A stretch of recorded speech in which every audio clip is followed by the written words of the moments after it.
But now with building in public, then you can build something people actually want. I think this is really the most amazing part of building in public.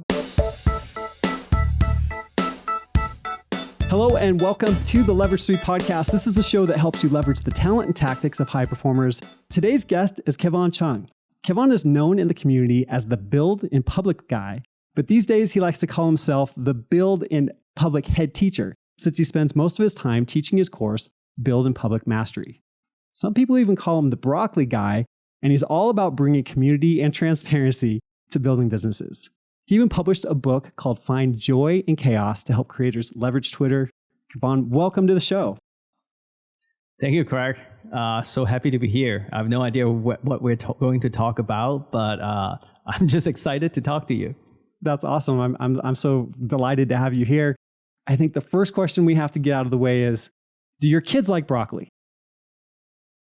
Funny story, they actually do. Like my daughter's 2.5. She has been eating broccoli since like 18 months old. And she loves it. Right? Yeah.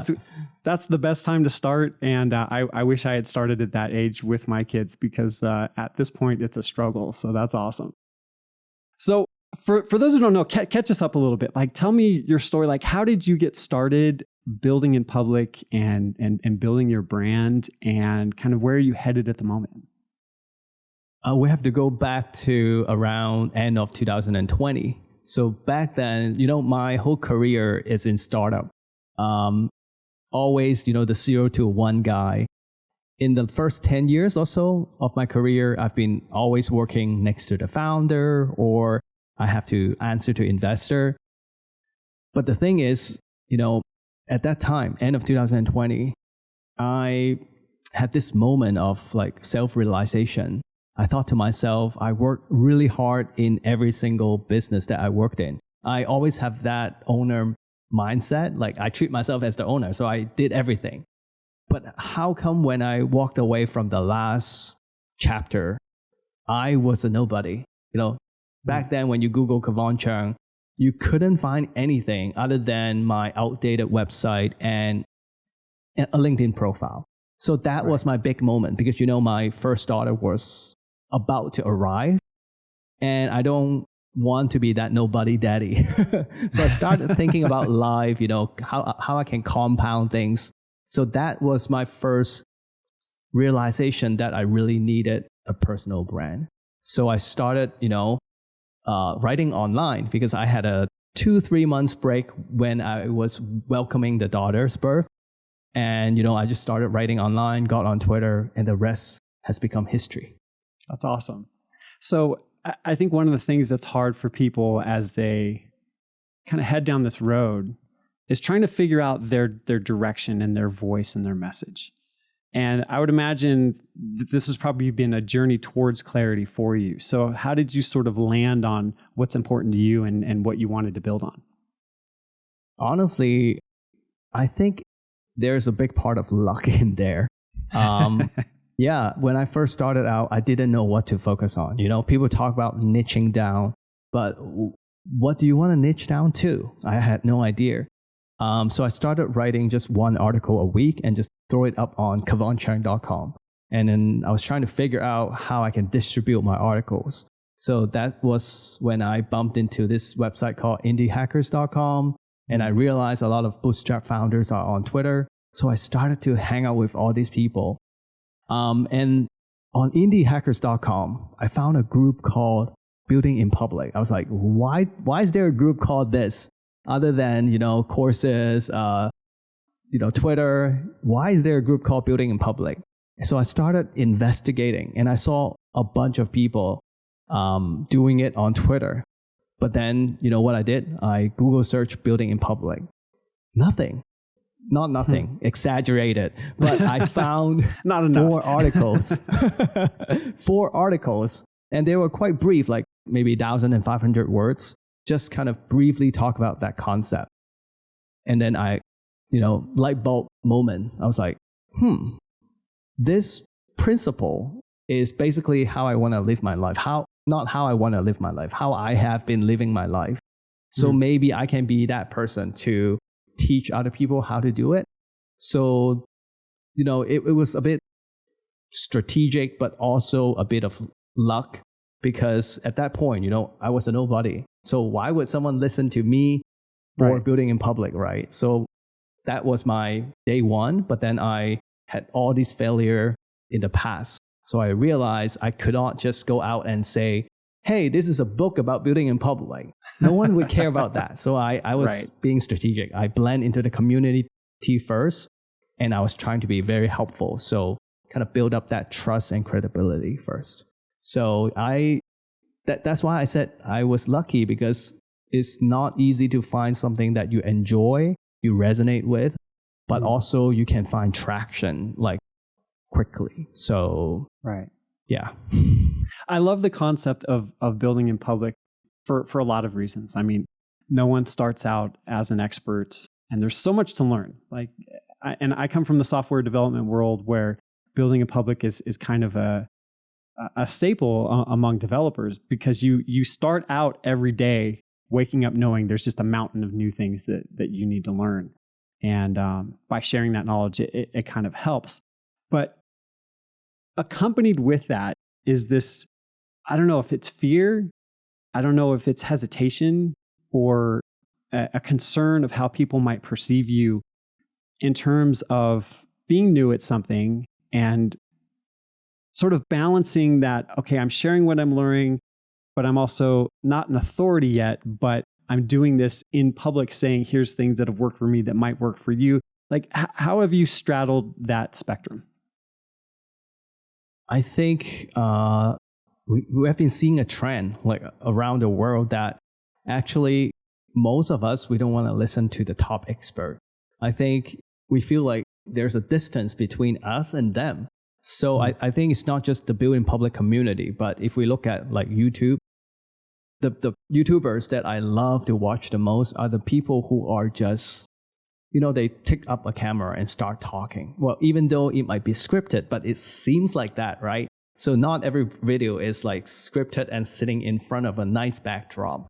And we feel so close to them. And they started as a nobody as well. But somehow because through the behind the scenes, through the day-to-day happenings, we have a connection with them. So I think a lot of us today still underestimate that personal connection with people, just people. And we still think that, as an entrepreneur, as a professional, you have to be the one like on stage, dress up nice, be associated with the biggest name. I think it has changed quite a bit. So yeah, not like, well, you still need to be professional, but there's a way to start from zero and it still works. Hey, do you want to get parts of these interviews that aren't available anywhere else? Well, you can join the Leverage 3 email list and get access to exclusive content just for subscribers. So go on over to leverage3podcast.com and sign up today. So this concept of building public takes many forms, many facets. So, okay, don't tell anyone, okay? But this podcast is actually me building in public, like getting the best people I can to give me a one-on-one with them. And I just happen to share it with everybody else, right? So you could do it through a podcast. You could do it through actually building a company and documenting how you're going. Like what sort of different form factors do you see this taking on? I definitely see a lot of definitions of building in public out there. Actually, I like that. I was just writing a tweet today about how I was lucky to pick this topic, because building in public, everyone sort of talk about these 3 words, but at the same time, there's no definition. So I can come in and create my own version and teach to people, and it will be the definitive version because no one has definition, right? So that's why it works. If you are teaching something else that everyone has a fixed definition, it will be very hard to kind of carve out your own corner. My version of building in public, I don't know, like it seems like, I hope that the people listening to this podcast or watching this video would kind of put down their understanding of building in public, because so many people think it's just sharing updates and bragging or just posting things from the behind the scenes. But until today, I've been teaching this topic for 2 years, right? The first half a year, I didn't really teach. I was just building free stuff and give it away. But then the next 2 years, I've been really teaching. And I can be honest with you, the teaching has been changing the whole time because of my understanding of it is changing. So to me right now, I think the best part of building in public is you're looping in the community as you build your products. So in a way, it's actually, I would call it lean startup on steroids. So I don't know how familiar you're with lean startup, but basically you want to talk to users, understand their pain points, behavior. But usually in the past, I did that a lot. Like I would go on LinkedIn and schedule a ton of one-on-one and just try to like talk to them and write things down. But now with building in public, you can do that by putting out a tweet in 20 seconds and maybe 30 people will give you their thoughts in maybe 2 hours. So that's why it's on steroid, because you get so much feedback and then you can come back and think, okay, should I use, which one should I use, or how should I shape my product? Then you can build something people actually want. I think this is really the most amazing part of building in public. All right, this is great. And what one of my friends, dear friends from college, used to always ask me when we talk about philosophy or whatever, it was like, well, what does that look like with legs, right? So let's put some legs on this and see if we can get really practical with how you do this. So let's say you're doing a product launch. Maybe it's one of your courses that you're working on. Kind of take us through the steps that you would go through in order to execute on building in public with that launch.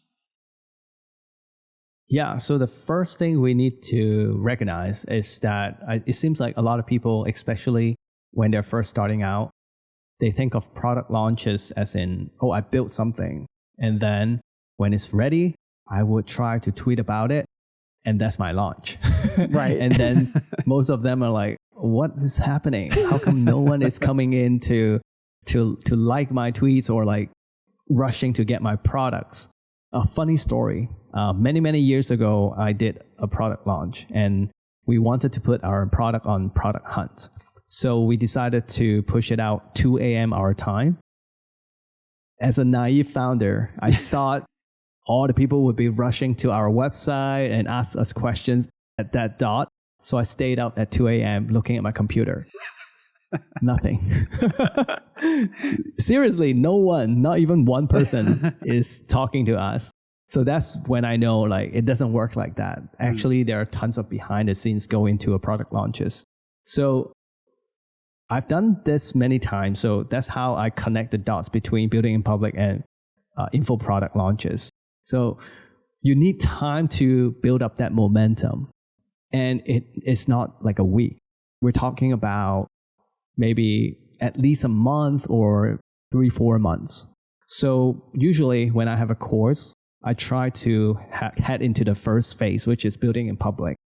So during that first maybe 2 months, I will be continuously talking about the product from different angles. I would be asking people questions. I'll be telling them, hey, this is maybe my student profile. Does that resonate with you? So many different ways so that people are involved in that building process. And also I can listen to their feedback. So during that phase, you can start, connecting with people as well. So what I would do is I would try to use many different angles to build that course in public, right? It includes like maybe I can throw out a question on Twitter and ask people, hey, this is what I'm thinking about my ideal student profile. Here are the 4 versions. Which one do you resonate most? So then I can really get to know which one fits the best and put it on the website. So all in all, it's really using those maybe 2 months to work with people to shape the product. So as you can see, they are more invested in your journey and the product if they have been involved. So then when you're about to launch, then we can head into a phase called collecting momentum. So that's when I would get the early fans to come in, try out the product in private. See, building in public doesn't just mean public. I actually bring them in privately. So they tried out, they went through the course, and then right. if they like it, they can help me write a testimonial, right? So then it builds up all these materials for the launch. And then with this, I go into the launch, and now it's not dead air anymore, because with these early fans, early testimonials, what I can do is I can get their help to create that buzz as well. And then we head into the last phase, which is what I call expanding momentum. So it will be also quite naive if you think that launching the product means the end of the journey and then you can relax and go on a holiday, right? No, launching is pretty much the beginning of the ending. So in building in public, right, we would try to use many different angles to talk about the product again. So maybe like if you get a review, you can post it. If you get some sales number, if you're comfortable, you can post it. If you're fixing something, like maybe my latest course has a lot of editing flaws. So I actually launch it first and then fix it later on, which I'm really surprised. Like a lot of my students came to me and said, KEVON, I love that it's not perfect. It gave us confidence that we could do it too. Because, you know, being perfect is a big obstacle in people's mind. So they love that about my course. But of course, I fix them. So you can see it is a whole process from building in public, collecting momentum, to expanding momentum. And that covers probably like 3 to 4 months of time. This is why I said it's hard work. It's not fast hack or something. Yeah, it's not a quick fix. Yeah. So throughout that process, are you building like a wait list as you're building up that momentum? Another misconception people have is like, you just keep talking on Twitter. No, all that talking should be concentrated to an email list. So then when you want to reach people, you can easily reach every single one who's interested in your product. All right. Okay. Yeah. So many different directions I want to go here. All right. So now when we're talking about the course itself, so often what I like to talk to people about is a pre-launch where you go in with a rough sketch of what you want your course to be, right? So not a lot of it's built at that point, just so that you can present your ideas, you can kind of get it out there and get that fast feedback, so you're continually headed in the right direction. But it kind of sounds like you had, at least in this one instance, the course pretty well built, and then you were asking for feedback on that.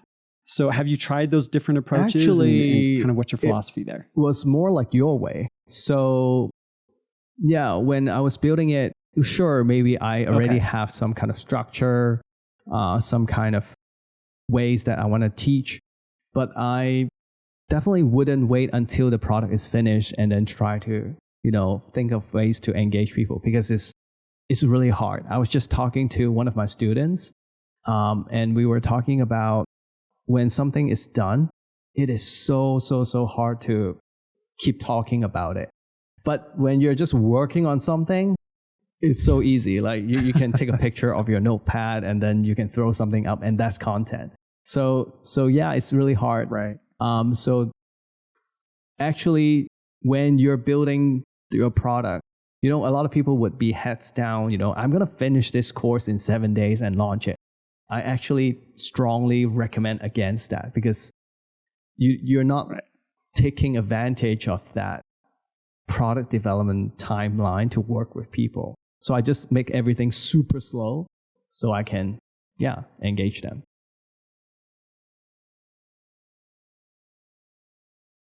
That is a perspective that I don't think I've ever heard anyone share before, is that whole point of slowing down and taking your time in order to engage the community. And that really is a huge asset to you, rather than just heads down and get it done. I laugh at people when they say, oh, you can build a course in 7 days or 21 days or whatever. And it's like, well, I guess you could, but if you want something that resonates with your audience, if you want something that's a certain quality bar, it, like you're saying, it takes time. It takes work to make it. Why I think that's something the case. That's really good and compelling. I think because we all learned that in copywriting, you need to, sell the value prop, which is pay me $200 and you can build a course in 7 days. We all learned that, right? And people want that instant thing.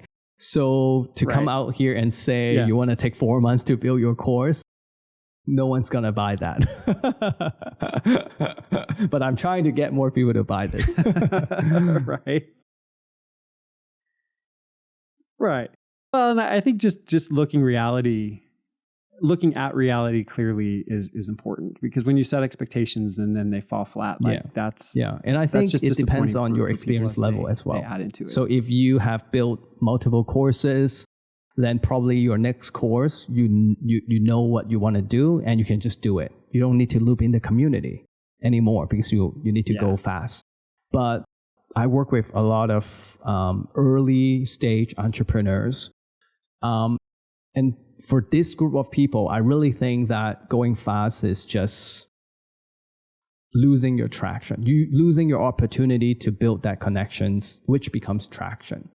And also, most people think they have the best course idea, but is that really what people want? They don't find out. So this is a way to find out. Right. Well, and in building in public, you're going to get that feedback. So okay, when you work with any ideas that you've had or people that you've mentored or helped out in the past, when ideas go to market to die, like how has that experience been? So you're building in public and you realize it happens. I'm headed in the wrong direction. So I'm a living example. My students are also living examples. So during Building Public Mastery, we will do a 30 days challenge. So it's pretty intense. Like they're learning all these new things and then they have to like build a product and also talk in public. So I remember a few cases where at the end of it, instead of launching the course or whatever they're building, a template or something, a few of them actually announced that this whole process make them realize that this is not the right direction. So they're going to drop it. They're going to come back and, reflect and try to gain more clarity and then start another project. So to me, that is good. If you're just forcing yourself because you don't want the sunk cost, you publicly announce it, so you really need to get it done. I don't think so. Like at the end of the day, if you don't follow through what makes sense to you, you won't have success. So to me, that is the other beautiful thing about building in public. It helps you realize because you talk about it. You know, a lot of people don't talk about it, so they think they want to go that way, but it's not true. Yeah.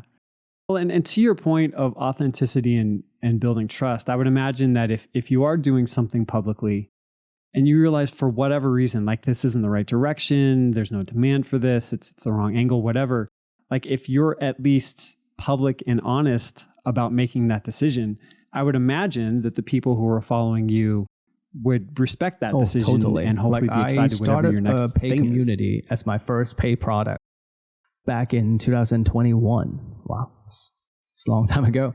I ran it for 4 months and then I decided to shut down.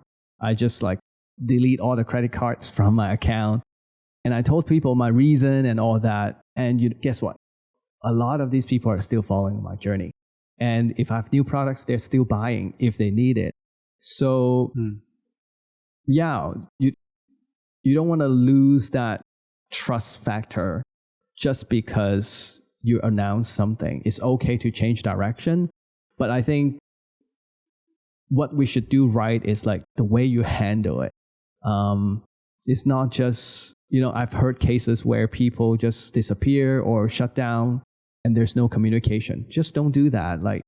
Make sure you give people time to digest the information. Make sure maybe you refund part of the money or all the money. I don't know.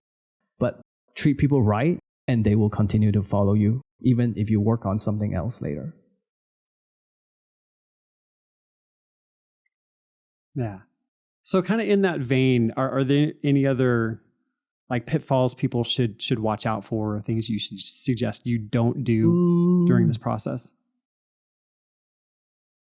there's one thing which is quite hard if you're trying to build a business or like an agency in public.